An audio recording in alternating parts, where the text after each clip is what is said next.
Hello everyone, welcome to Scorched Earth Toys at anymoon.com's review of Toynami's Wave 2 Super Poseable VF-1 toys. You may have seen my review of Wave 1, which looks like this. Has the very splayed out hips.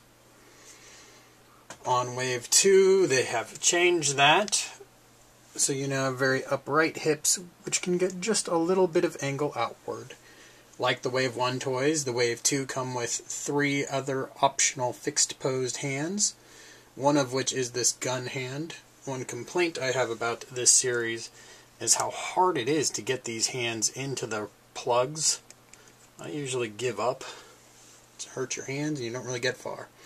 Another complaint is, I'll take this off again, this gun strap sort of interferes with what you can do with that hand in some of your articulation options, and it's not built particularly well, so if you do try to force it into some position that's not natural, that gun strap can just pop right off.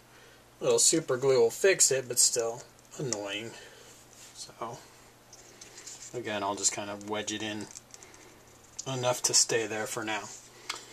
Alright, so the extreme hips are gone, but you still get shoulders, pretty much the same arm mechanism that was on Wave 1.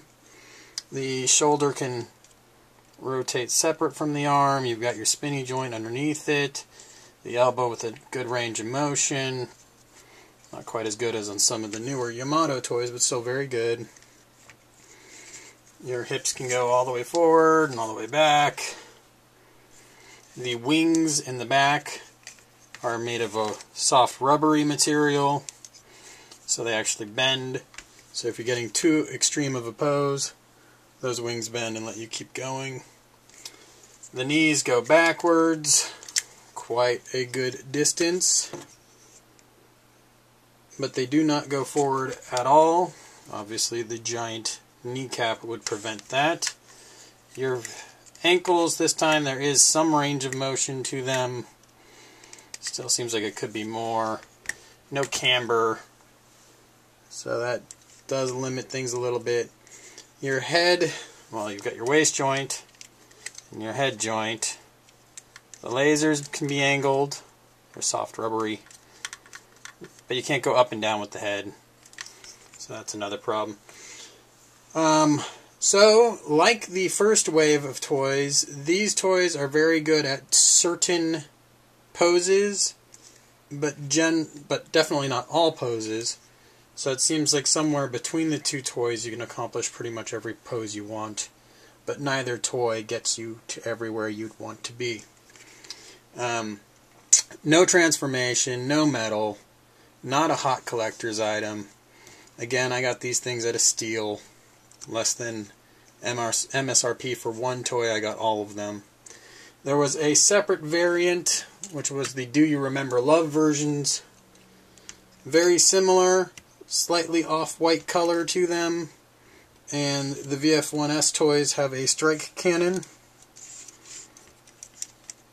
But other than that, pretty much the same thing. There was a Comic-Con exclusive Hikaru VF-1S. Might be slightly more collectible because there's only 1,000 of them out there, but demand for these toys didn't really seem to take off, so you could probably still find it fairly easily.